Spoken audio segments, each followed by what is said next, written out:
पहले आपने कहा डिजिटल इंडिया होना चाहिए, सारा व्यापार डिजिटली करिए। प्रधानमंत्री जी गर्व से कहते हैं हम एक चाय वाले हैं, लेकिन इस बिल के माध्यम से एक चाय वाले, एक समोसा वाले, एक सब्जी वाले, ठेला वाले तमाम लोगों का व्यापार चौपट कर रहे हैं। यह तमाम बातें आम आदमी पार्टी के नेता संजय सिंह सदन के अंदर बोल रहे हैं। सुनिए एक बार, इसके बाद मैं बताऊंगा कि इस बिल का सीधा असर कहां, कब और किसके ऊपर सबसे अधिक पड़ेगा।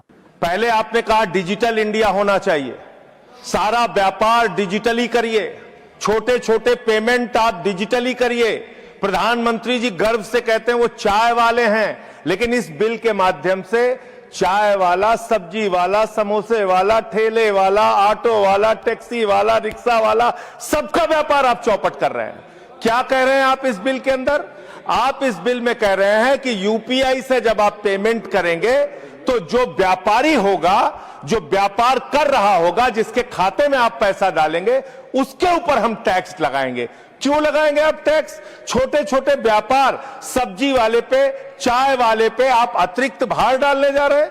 और देश के अगर मान लीजिए आप उनके ऊपर भार डालने जा रहे हैं, वो किसी उपभोक्ता का रिश्तेदार तो है नहीं मान्यवर, घुमा फिरा के वो अपने सामानों का दाम बढ़ाएगा, जिसका खामियाजा लोगों को भुगतना पड़ेगा, जिनके ऊपर टैक्स के बढ़ने के कारण महंगाई बढ़ेगी। तो ये दो तरह से मार करने वाला टैक्स है, नंबर एक।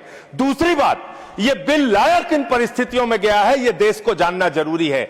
31 मार्च 2026 को जो यूनाइटेड स्टेट्स ट्रेड रिप्रेजेंटेटिव्स है, यूएसटीआर, इसने आपत्ति जताई कि हिंदुस्तान में यूपीआई पर जीरो टैक्स की वजह से हम लोग बर्बाद हो रहे हैं।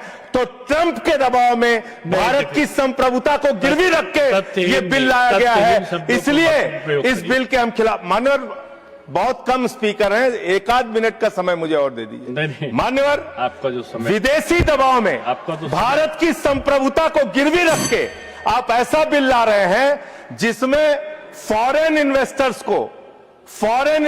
को तो आप टैक्स में 100% एग्जम्पशन दे रहे हैं, लेकिन जो हिंदुस्तान में छोटे छोटे व्यापार करने वाले लोग हैं उनके ऊपर आप टैक्स लगाने जा रहे हैं। खत्म कर रहा हूं सर, 30 सेकंड और दे दीजिए।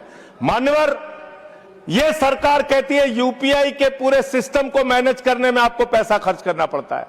अरे भैया, 27,000 करोड़ रुपए तो आपने सिर्फ मिनिमम बैलेंस चार्जेस के नाम पे 2 साल में देश के करोड़ों उपभोक्ताओं से ले लिया। तो इसलिए मैं आपके माध्यम से कहना चाहता हूं सरकार से, यह बिल इस देश के आम आदमी के खिलाफ है, छोटे व्यापारियों के खिलाफ है।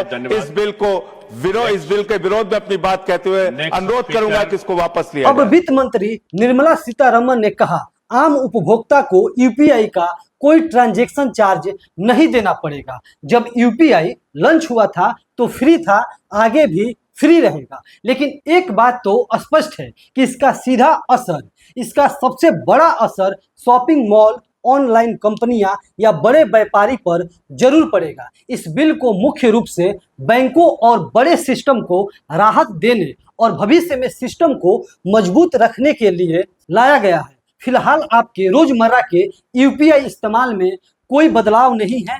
धन्यवाद।